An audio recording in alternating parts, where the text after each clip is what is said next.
now. Unfortunately, during our session, Code Design, Implementation, and Improvement for Youth Justice, one of our presenters, Julian Robinson, was not captured on video. Julian speaks using American Sign Language, and our Zoom recording did not record Julian's portion of the presentation. Instead, our sign language interpreter is recorded giving Julian's responses. We would like to apologize to Julian for this and extend our deepest gratitude for his and his co-presenters' participation in this year's conference. On the screen is a picture of Julian. Please envision him when you see the responses from our sign language interpreter. Thank you, and please enjoy this great session.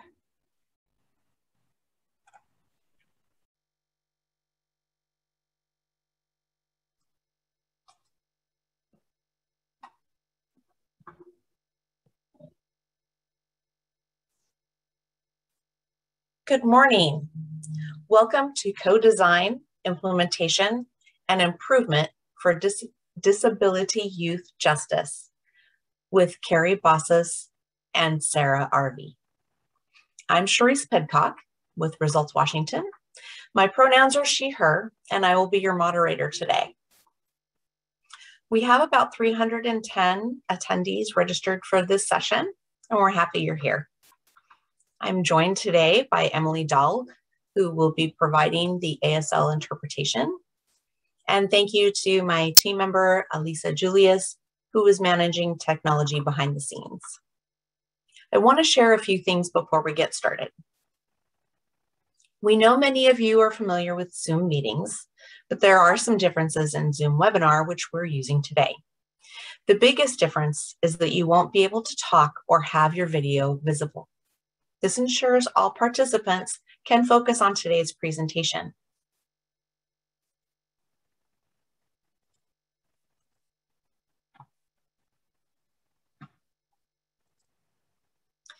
We want to draw your attention to a few different features in Zoom and how we'll use them.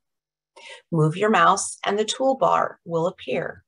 You can see the icons for the chat and Q&A. These are two different things.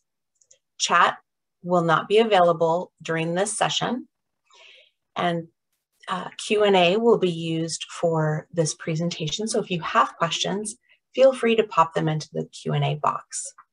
We won't be able to respond to all questions because there are 300 plus people registered, but we will do our best to try and provide some answers. If you are experiencing technical issues, please use the Q&A feature and we'll do our best to help you. Next, you will notice the icon for closed captioning. If you wish to see closed captioning, click that icon and then select Show Subtitle, or you can view the full transcript. You can adjust your view to make the presentation or your speaker larger by sliding the vertical bar on your screen from left to right. Session materials are available on our website, and videos will be available in about a week. If we get disconnected or run into technical troubles, we will try to get the webinar back up within 5 minutes. If the event we can't do so, we will record the session at another time and put it up on our website for you to view later. Finally, at the end of the session, a survey will pop up. Please take the time to complete the survey. This will provide the presenter with real-time feedback as well as Results Washington.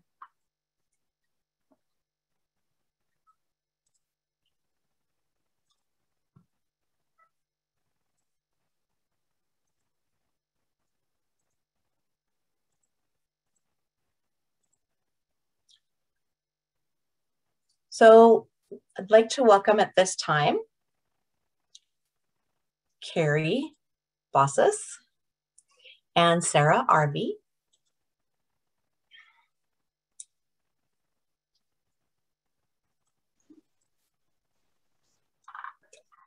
This is Carrie. Sharice, thank you so much for that introduction.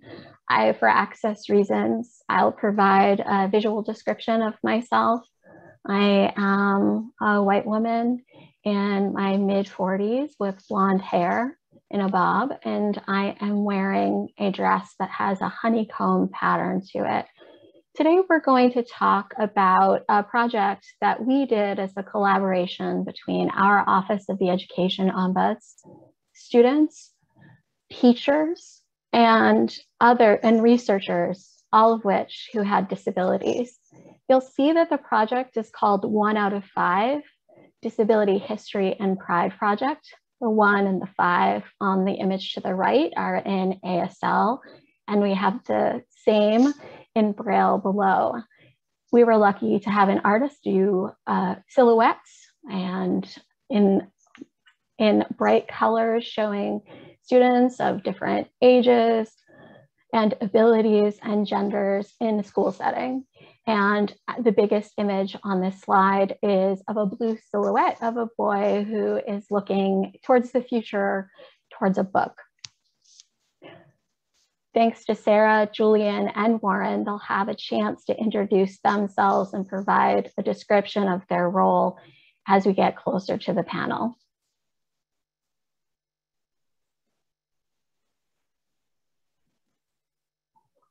We would like to acknowledge the land that we are on. I'm on the unceded ancestral lands and traditional territories of the Puget Sound Coast Salish people.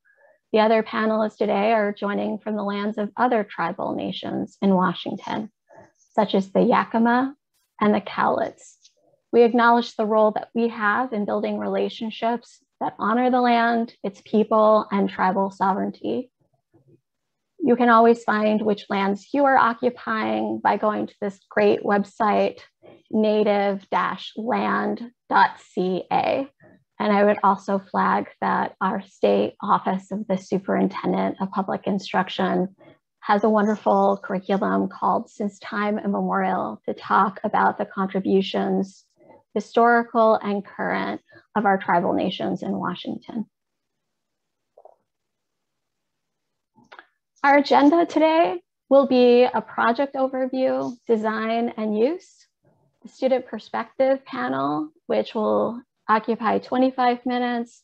We'll talk more about collaboration and evaluation through a continuous improvement lens, and then we'll take questions. So we'll be collecting questions through the Q&A throughout this process, and I'll make sure that we get to as many of them as possible.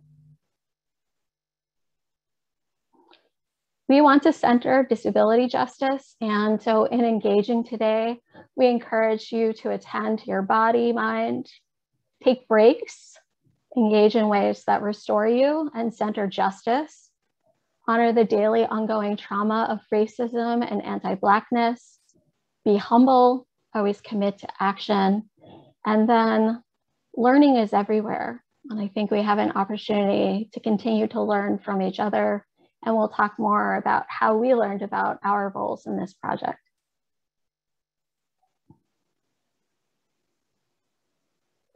Briefly, because I want to spend most of the time on the student panel, we have the 1 out of 5 project that we'll describe more in this session. And we called it 1 out of 5 because 20% of people, at least 20%, have disabilities. About 4 years ago, our office discovered that the legislature had passed a law requiring schools to teach about disability every October. And what we saw was there were no resources provided to do that. And I have a disability, and I was talking to filmmakers with disabilities and educators with disabilities. And we said, how powerful would it be for us to create a resource for K-12 that centered disabled and deaf experiences and student storytelling, and using that as a launching point for developing curriculum. We developed 5 lessons, which Sarah will talk a little bit more about how they're being used, that are freely available, open source. We produced 6 videos. Students are profiled here, students of different genders, races, disabilities, identities. And you'll hear from Julian and Warren. Julian is at the end of the first row. signing hello, and Warren is sitting in his room, the beginning of the second row. We really wanted to make teaching about disability easy and center disability voice and student voice and experience so that we didn't feed into a deficits model. One of the biggest things for us, and I'll first describe the image on the left. The image on the left is another silhouette art that we had commissioned, and it's of a young man in blue looking towards the future, again, looking at a book with a bright, almost sunshine-like object behind him. Early on in our conversations about what this project could look like, how we could create something that would be of value to K-12 schools, we realized that we brought different expertise, even though everyone on the team either had a disability, was born with one, acquired one. We were grown-ups and didn't necessarily know what students' experiences were like. And we also brought different skills. Our office is strong in education policy and family engagement. Students know their own stories. Teachers bring the curriculum development piece. We worked with Rooted in Rights, which is a team of disabled filmmakers. And later we'll talk about our collaboration with the University of Washington College of Education to move towards both evaluation of what we had done, as well as needs for changes and improvement. The Results Washington team will drop a link at the bottom or into the chat that allows you to access the project. And we hope that you'll spend some time with the learning resources and student videos. We've used them well beyond K-12, and the student videos are about 4 minutes each. Unfortunately, we can't show the 2 student videos today. We don't have enough time.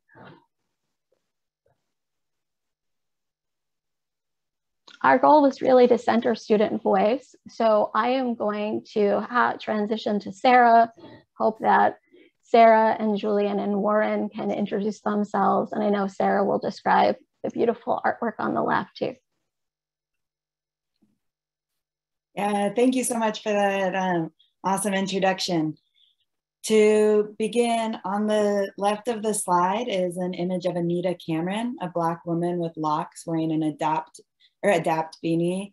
And on the right next to her is a quote, "Civil rights are not given. You must fight to get them, then fight to keep them." And under the quote is another image of Anita sitting in her wheelchair holding an intercom next to a US flag, except for instead of stars and lines on the flag, it is the sign of a handicap symbol. And to the right of her are 2 men, police officers, arresting Anita. And I, again, am Sarah Arvey. Wonderful to see you all. I'm a white woman with short, dark cropped hair, sitting in front of some beautiful artwork that my partner and niece made me. So we are going to start with Warren and Julian. When their cameras come on, they'll say hello, introduce themselves, and describe themselves visually.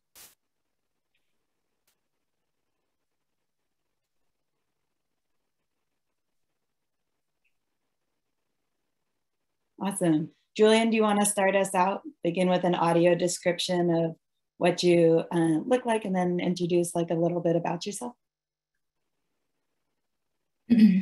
Yes, hi there. My name is Julian, and I have glasses, black skin, and dark hair. I'm wearing a hoodie, and it's a zip-up hoodie. And my background is sort of kitchen, a refrigerator, and some books and things. And I am deaf, and that's who I am. Awesome, thank you so much. And Warren? My name is Warren Libert. I am wearing a plaid green shirt, wearing a flat cap, brown hair, white male, Scottish heritage, and I have ADHD. And my background is just the night sky, because I just find that personally calming myself. Thank you both for those wonderful audio descriptions. For folks who might not know, audio description is a point of accessibility that we really prioritize.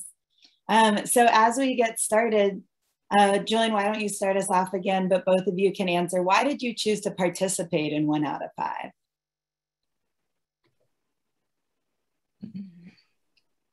Yeah, I really enjoy representing the deaf community in my deaf culture. So I like the representation, and it's good for, so I appreciate the opportunity and exposure. Thank you. Yeah, thank you. And Warren, how about you? Why did you choose to participate in 1 out of 5?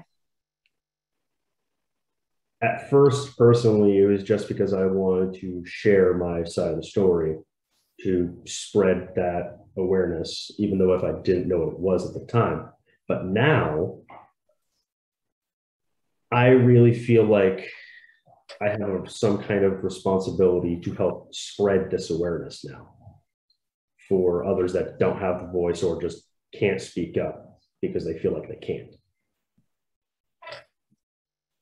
Yeah, thank you both so much. And I appreciate the ways that you're really centering that representation. And so why do you think it's important to have that intersectional disability and deaf representation in schools?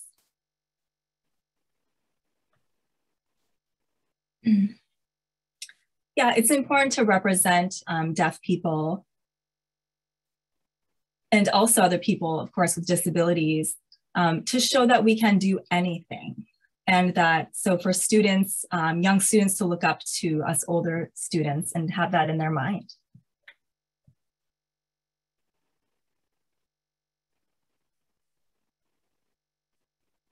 Awesome. And Warren, what about you? Why do you think it's important to have intersectional disability and deaf representation in schools? So that we can learn about it more, because multiple times at my school, when I have mentioned that I have a disability, my friends will look at me shocked, or other classmates, and I have to explain to them what it is I have, what it is I do with this. And that's exactly it. It's not talked about. My opinion. Yeah, thank you. And I really appreciate that too, because I know for a lot of teachers that I've worked with, and Carrie's worked with a lot of government leaders and organizations, that really breaking that silence is an integral piece to kind of creating accessible and inclusive schools. And so how do you think government leaders and organizations be led by youth with disabilities and deaf people in designing their programs? How do you think that could impact the ways that they're designing and thinking about their programs?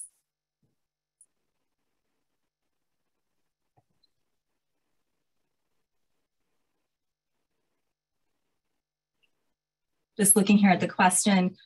So I think it's important through our experience, they can, organizations and schools can look at this and provide more access, like interpreting services.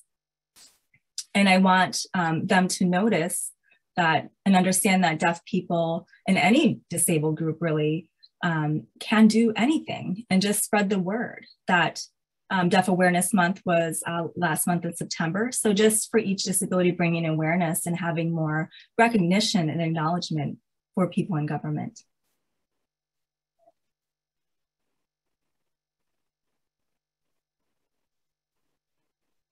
Yeah, and what do you think, Warren? How do you think that government leaders and organizations, how could youth with disabilities and deaf people be more involved in designing their programs? Kind of like with what Julian said, where that deaf people or people that have deaf disability will need interpreters. Something similar for me, where at school I am allowed to use a small iPad because of my disability, I cannot type. Fact. But using my words, my brain, speaking into the microphone of an iPad, that can help me a million times better than typing with my hands. And it's just something small like that. Or another fun one, the get free cards or stress free cards that I have at school, where that if I'm having a stressful time in class, pull one of these cards out. It's not really a card, it's a metaphor, but I'm allowed to leave the class, talk to a counselor or a teacher if I'm feeling overwhelmed, and then go back to class. And that helps me, and they could do that for other people. Yeah, and I appreciate that both of you brought up access as a really crucial component of the ways that government leaders and organizations and teachers can be thinking about the leadership of disabled youth and deaf people in their programs. And so really taking those access needs into consideration. And thinking of that, are there ways that you think we could improve this project, or different ways that people could use this project towards those goals? This is Julian. Yes, definitely. I think having more access, as we just said, for deaf people and anybody with disabilities is important. To have that, have services such as interpreting services, ramps, accessibility physically. It's important, as was just mentioned by Warren, iPads or other technology devices, and hiring more individuals, people who have gone through the experience, who have lived experience, who have disabilities. And so young children can look up to these adults and say, wow, they're just like me, we're the same. And making sure that people with disabilities are able to be included completely. And also, I've experienced one time in a driver's class that I was taking, I had to pay for my own interpreter. That's what they said, because they wouldn't provide an interpreter for me. So they told me I had to pay for that out of my own pocket. So those kinds of things are what I think we need access for services to be covered completely. And that's not the way it is right now. So just those kinds of things, more access is really the key.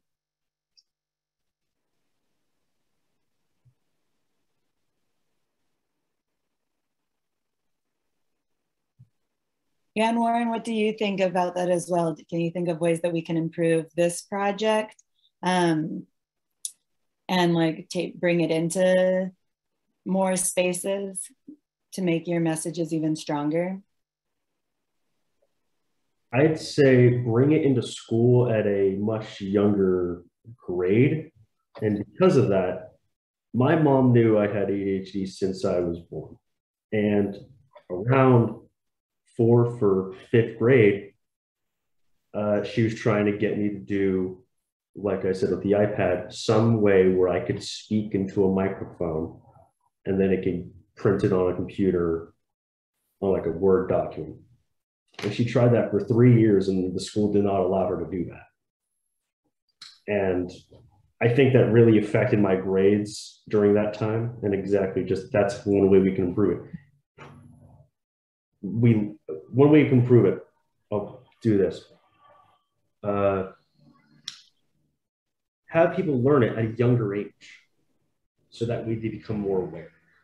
Don't wait until my age, because right now in high school, junior high, I have not been learning about disabilities or any of that until now. Why now? Why not when I was in 3rd grade or 4th grade? Why now? Why wait all this time? That's my perspective, but that's one way to improve it. Yeah, thank you both for sharing. And I wonder if, and you've spoken to this a little bit with the tips that you can provide, but I wonder how educators and administrators can better support disabled and deaf students. And both of you talk about this in your student voice videos, as well as you shared a couple ideas here, but especially for the people on the call, a lot of people want to be taking, your perspectives into account first. So as much as we can let them know how to better support disabled and deaf students, the better.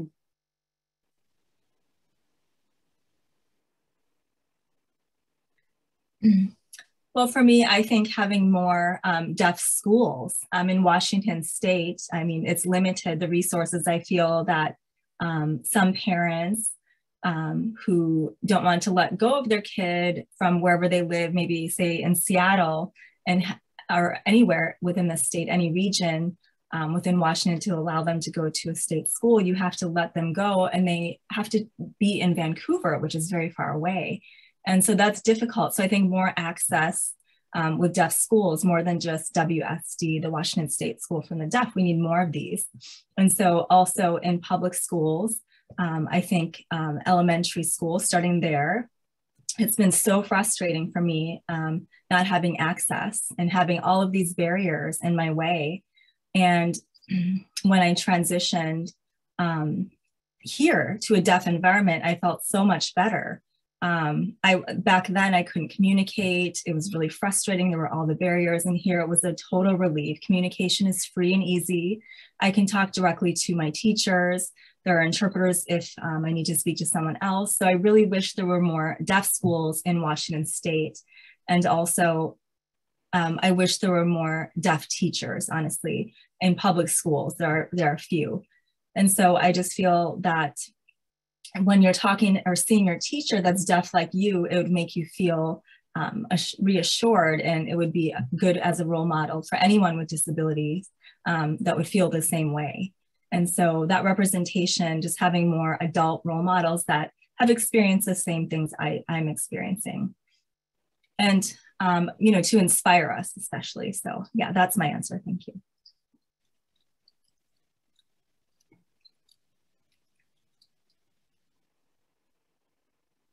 Yeah, and Lauren, what are you thinking about when you see that question? Pretty much the same thing Julian was just saying, is that having teachers or fellow students that have my disability or disabilities like it can give me some kind of a role model to look up to. Like at my parents' job where they work, there's a guy there, his name's Tim, and I didn't know it until I was told, but he has ADHD like me, and I always got along with him before, and then after that it made me realize why I was able to get along with him so well. And now I look at him as a role model of, like, he's fully grown up, he has a job, he takes his medication like I do for my ADHD, he does all this stuff, and that gives me some hope for myself where I can look up to him and be like, I could be him, I can be that when I'm older. Yeah, thank you both so much. Really appreciate it. And obviously you're centered in the 1 out of 5 project, and that's the reason that many folks are here today. I wonder if you have any last thoughts before we move to sharing a little bit more about the impact of the project and then going to Q&A with the group. This is Julian for me now, no last thoughts.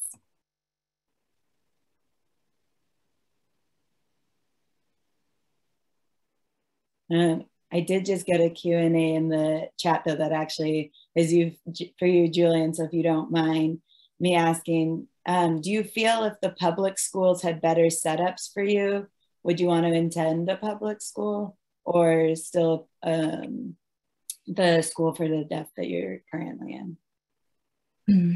Yeah, well, to be honest, I would rather come to the school for the deaf at WSD because the peers, my friends here, the teachers are like me. And, you know, you can also have friends also in public schools, but I can do this without interpreters here. And so here, the more of the access is available. So for me, honestly, I'd prefer here, even with better services there. But just having, you know, parents want to give their kids a good education, but this school is far for many. So I wish there were just more options.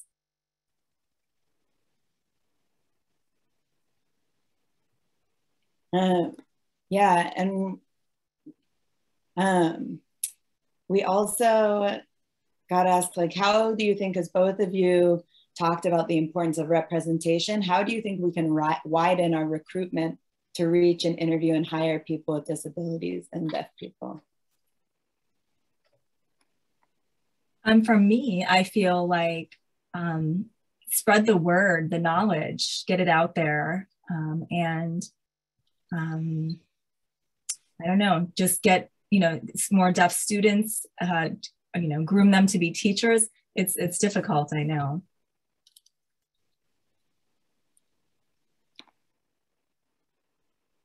Yeah, and what about you, Lauren? Julian basically took the words out of my mouth. There's nothing I could really add to that, but yeah.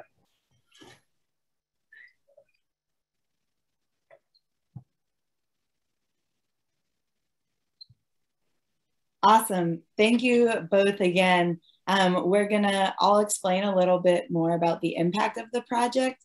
And as folks listen, feel free to continue to type questions into the Q&A. And Warren and Julian will invite you back to answer some of those questions at the end. All right.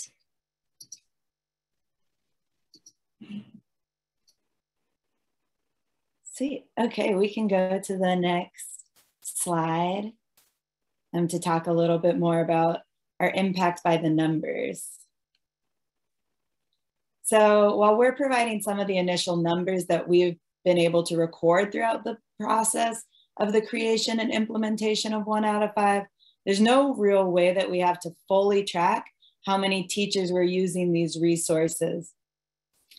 Because on our website, there are 5 lessons available. 1, an introduction to disability. 2, intersectionality. 3, disability history in the United States. And then to Washington specific, disability history in Washington. And finally, a lesson on allyship and solidarity. And so while the website unique views and the YouTube views give us insight into how it may be being used, we're not fully aware of the ways that folks might be accessing it. So our website had 19,176 unique page views. The YouTube videos, which feature Warren, Julian, and 4 other youth with disabilities, have 14,288 views.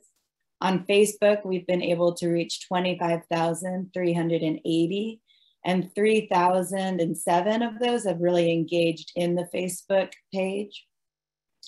As for the presentations that we've recorded, we've done at least 29 events that have reached over 39,000 participants. And as far as teacher education courses, we've used 1 out of 5 in at least 3 teacher education courses specifically, but also across some of our teacher education programs more broadly. And so on the next slide, we'll be talking a little bit more about the evaluation and why we chose to collect data from multiple perspectives. So because of the ways that the 1 out of 5 project was distributed more broadly, we wanted to make sure we were gathering perspectives from multiple stakeholders when we were thinking about evaluation and improvement. So we began by using data from 1 out of 5 being used in coursework with in-service teachers getting their master's in education, and asked about their experience implementing 1 out of 5 in their classrooms. And from there, we wanted to learn a little bit more from in the moment of why and how teachers were using 1 out of 5. So we had a classroom volunteer to let us learn with them. With that pilot classroom, I was able to observe a class learning through 1 out of the 5, and then interviewed the teacher and 6 of the students about what they learned and why they thought it was important and how they thought teachers and students could utilize this knowledge moving forward. Thinking about the ways that 1 out of 5 was being used also helped us think about how we wanted to reflect and center youth with disabilities and deaf youth. And so we interviewed 3 of the youth that were featured in the Student Voice videos and asked them about whether 1 out of 5 aligned with the goals and their perspectives and experiences. Because we had already recorded what teachers had been done or what we saw in classrooms, we were able to ask very specifically about whether what teachers and students were appreciating aligned with what the youth featured in the Student Voice videos were hoping. And finally, we also wanted to broaden to the disability justice community. So we interviewed 4 disability justice activists. And all around this, we were asking, like, what did we make what we thought we did? And how can it be better? And who can tell us?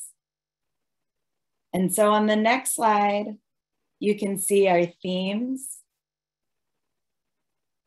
Our themes were the stigma of disability and breaking that silence, which I think Julian and Warren spoke really brilliantly to. And so the creators of 1 out of 5, all of whom have disabilities, as well as the youth featured in the Student Voice video and disability justice activists, identified the desire to break the silence around disability.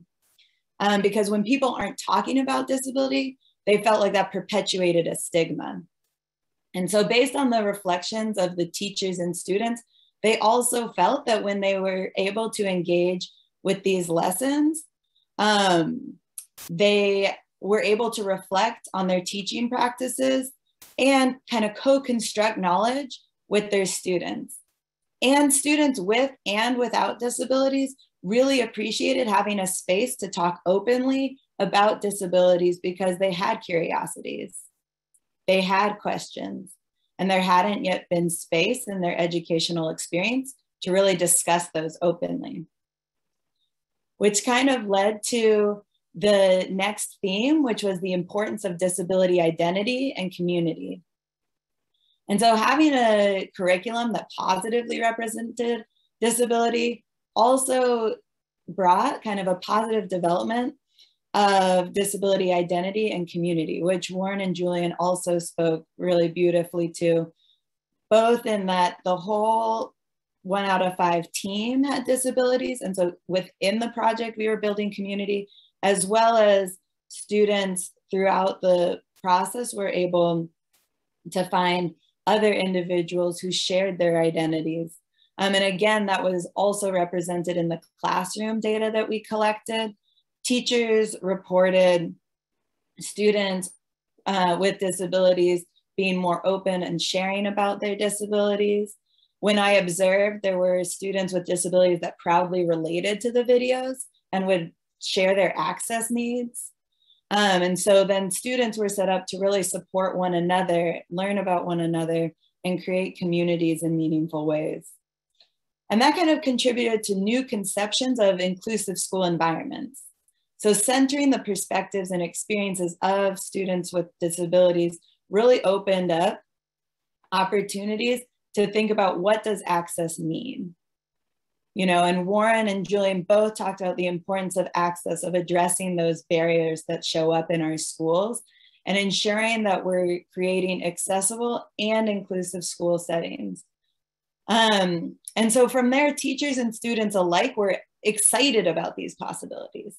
And talking about disability was a really integral step towards creating transformative, inclusive education that we were all invested in. And so it was really amazing to hear, you know, teachers who also, some of whom had disabilities, some of whom did not have disabilities, students who were learning with 1 out of 5 who had disabilities or didn't have disabilities. And then on the 1 out of 5 team, all of whom have disabilities, and the disability justice activists had a stake and had an interest in ensuring that access was at the center of our practices, that inclusion was prioritized, and that we were working towards that together while centering or continuing to center folks with disabilities and deaf people.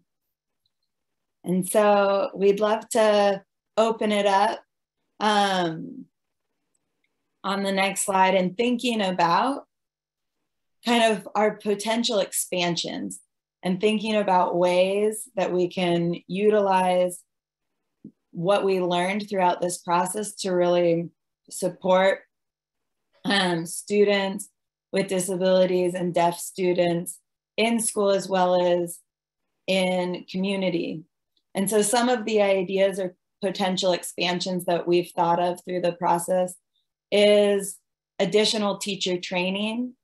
And so while we've been able to reach folks through some of the processes in teacher education courses or presentations at teacher conferences, we'd really love to be able to expand that and think about what does training look like at a school-wide level? What does it look like at a district-wide level?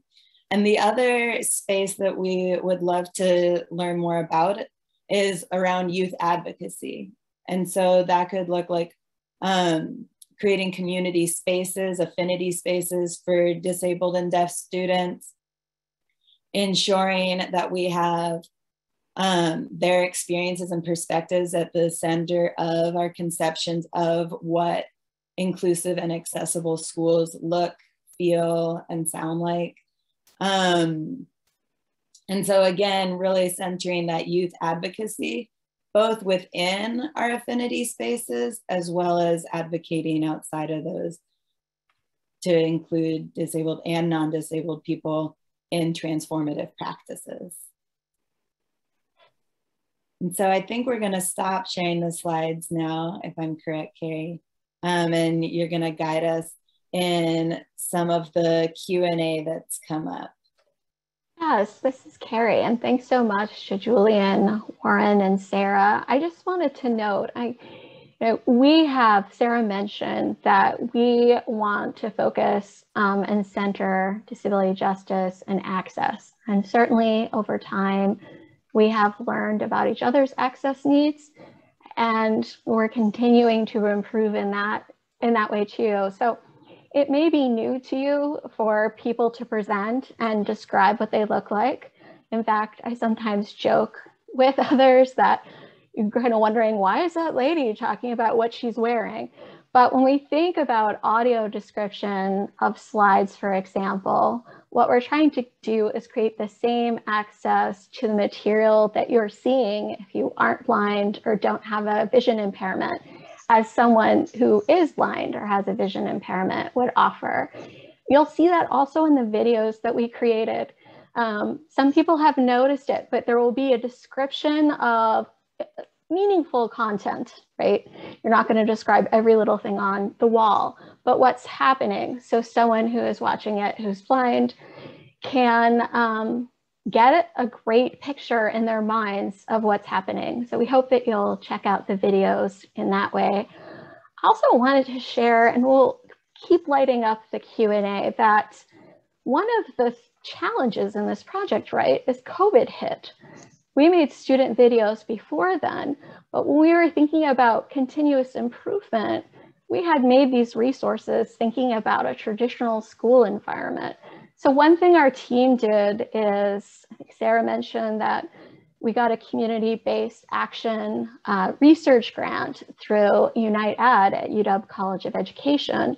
And we came together, and one of the byproducts during COVID was creating resources focused on disability and COVID, doing modifications for remote learning, and talking about the Black Lives Matter movement and how important it was, how important it is, and then how much racial justice needed to be centered during this time. So I just wanted to highlight some of the ways in which we continue to learn from each other, and we've continued to adapt to what we're hearing from what teachers have said, students have said, and Sarah and others' research. So it has been wonderful to be part of a community, as Sarah mentioned, a team. Sarah, do you want me to read some of the questions, or do you want to take care of that? I could read them aloud if you want. Yeah, that's great. I was going to say either way. Okay, well, either way works too.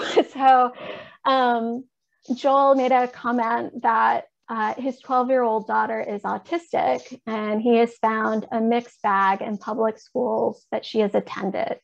Many teachers have different interpretations of what an accommodation means. And what kind of investment do you think is needed in the state to make sure educators understand what is required for accommodating students? I think all of you could speak to that.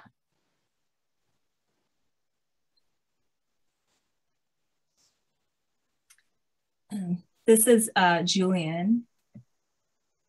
So this, so this is where people need it, whether it's deaf, a deaf person would need an audiologist, someone with ADHD, for example, may need an iPad. So someone with autism needs other things. I'm not sure exactly what, but each specific disability has their own needs, and that needs to be looked at. And the school should be aware that the person with the disability is going to need resources.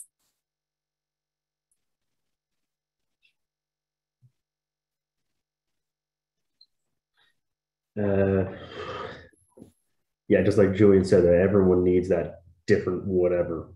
Because like back to earlier with Tim, my parents' coworker, I had a talk with him, and he talked about how, well, he didn't really grow up with that, with all of that fancy stuff I have now, the iPad, the card to walk out of class.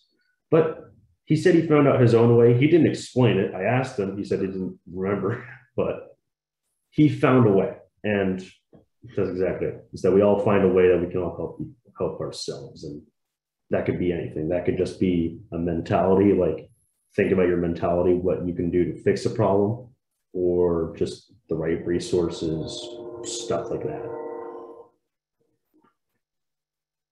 Yeah. Oh, if you don't mind, Carrie, sorry, this is Sarah, just one more. Because I was going to say another thing that comes up when thinking about accommodations is the importance of teachers having access to IEPs, individualized education programs, but also recognizing that students might have access needs, whether temporary or long-term, that are not documented in IEPs. So while IEPs are really important documents towards students' educational rights, also having that disability justice lens of thinking about what can't be captured necessarily in a document is super important to take into account. And that means asking. That means working with the student, with the family, and trying new things, being creative. This is Carrie. Thank you all so much for that. One thing I just always think about is disability is exacerbated, sometimes caused by interactions with our environments. So Warren mentioning that someone else had to find a way to get through. I don't like to talk about disability in inspiring or simplistic terms, but I do think about the incredible resourcefulness that is needed, because you don't know what you're going into, either at school or at work. And we're in a world where we're often asked to just figure it out rather than someone building in that access from a baseline. So I was wondering, we have another comment here. We have some other questions coming in too that I have in separate chat. Lori says that she appreciates you all for standing up and talking with us today. She would like to see more programs in schools. Warren mentioned that he did not learn about disabilities until he was older, and she agrees that it should be taught at lower levels in schools, that they should also be given the opportunity to learn ASL while young to communicate with their peers. And kudos to you all for talking with us today. I don't know, it's not really a question, it's more an affirmation and agreement. I don't know if anyone has a response to that they would like to share, or if you'd like me to move on to the next question.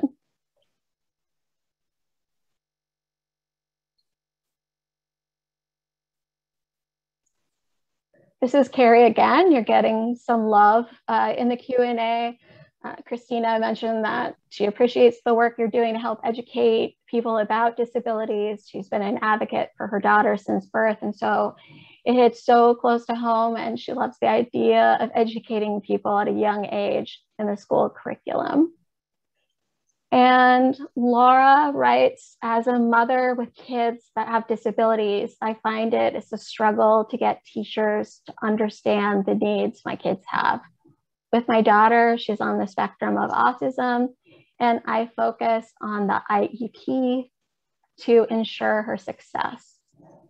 With that being said, she is low on the spectrum, so I find that they tend to forget about the needs and the IEP.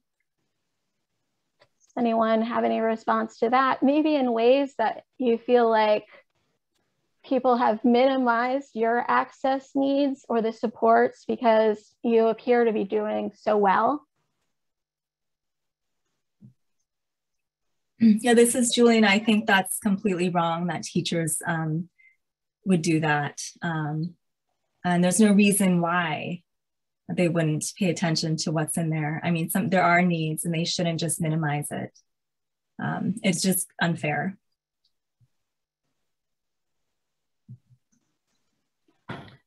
More in here.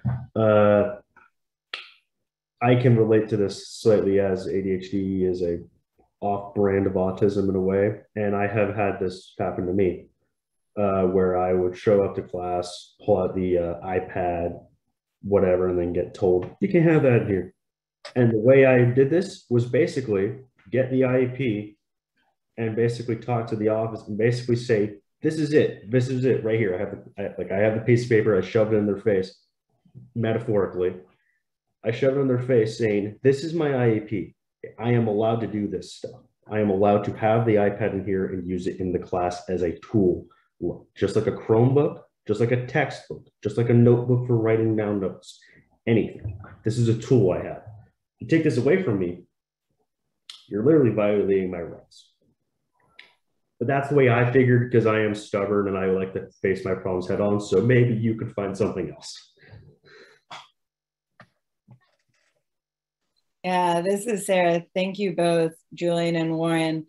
I think also as special education teachers, it's really important to include students in the process of writing an IEP to ensure that they know what's on there. And like Warren said, that those are their educational rights. Those are their civil rights. And to have a team. So while it's beautiful and teaching self-advocacy skills is essential, also there are folks who like have your back, who are gonna also come and say, hey, like this needs to be happening for legality reasons, for students feeling a sense of belonging, for students being able to access content and material. And so also ensuring that teachers know that accommodations are there to support and engage students, which many of us prioritize, or I should hope we do. One question that I also received was, how can leaders make space so that people can share what their needs are? In a way, I would assume that's not stigmatized or questioned or judged. You all, surprisingly to me, I keep getting older, Julian and Warren, and so you'll be thinking more about college and employment and other things. And so I'm just thinking, outside of the school classroom, how would your future employer make that space for you?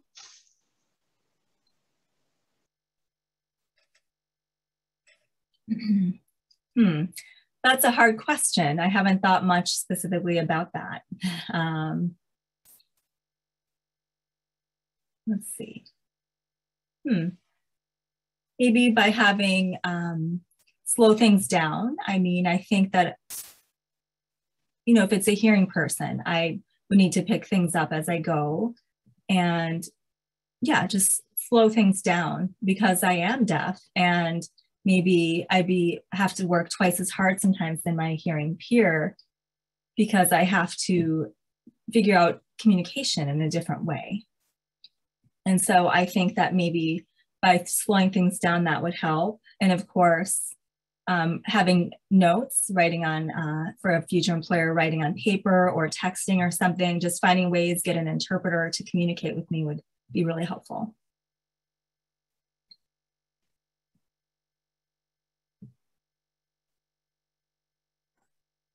For a future job for myself, I guess it would be that, kind of like Julian said, take it slow so that when I'm not overstressed by the work they may have me do, but also maybe just allow some slack here and there. Because for my IEP at school, I'm allowed to turn in an assignment one day after it's supposed to, because ADHD. To put it in a goofy way, I procrastinate. I will do it at the last minute, or I will just completely forget about it. So there's that. That an employer could do in the future is just give me some slight slack, or just give me more time to work on it, because I can get that assignment done they give me. It will just take more time than they would expect.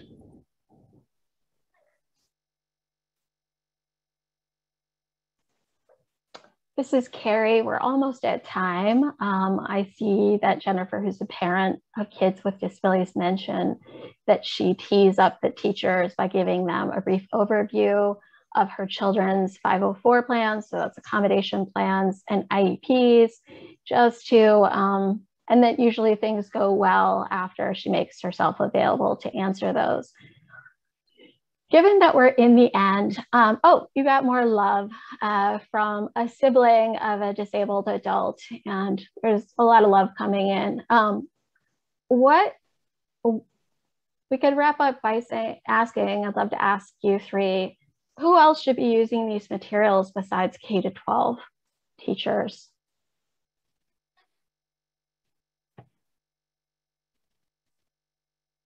I would say people in work settings, like work partners, and just even, I mean, anyone, strangers, you never know, just anyone it can reach. Someone you cross that, that just don't know about this information, that could be exposed to it. About people with disabilities, saying, please don't, just walk away, because we have these experiences, and don't turn away from it. Just because I'm deaf, people just don't include me, and they literally walk away. And so just, I would say to people, please just try to communicate with people who have disabilities without just walking away and not bothering to do it. So maybe you'll see deaf people. You could see deaf people anywhere, in a work setting, anywhere. So we're everywhere. That's it. This is Carrie. Thanks so much. That's such a great note to take us out on. Cherise, you're up. So thank you, Carrie, Sarah, Julian, and Warren, for a beautiful and inclusive session, and for sharing ways government leaders and organizations can be of better support, remove barriers, and increase access. Thank you to Emily for interpreting this session, and thank you to all of you for being here today. There's more of the conference to come, so visit our website and you can revisit sessions that you may watched or you missed, and download materials and things, and sign up for more sessions. In a second here, a survey will pop up. Please take a moment to complete the survey. We really want your real-time feedback, and thank you for attending. Have a great day.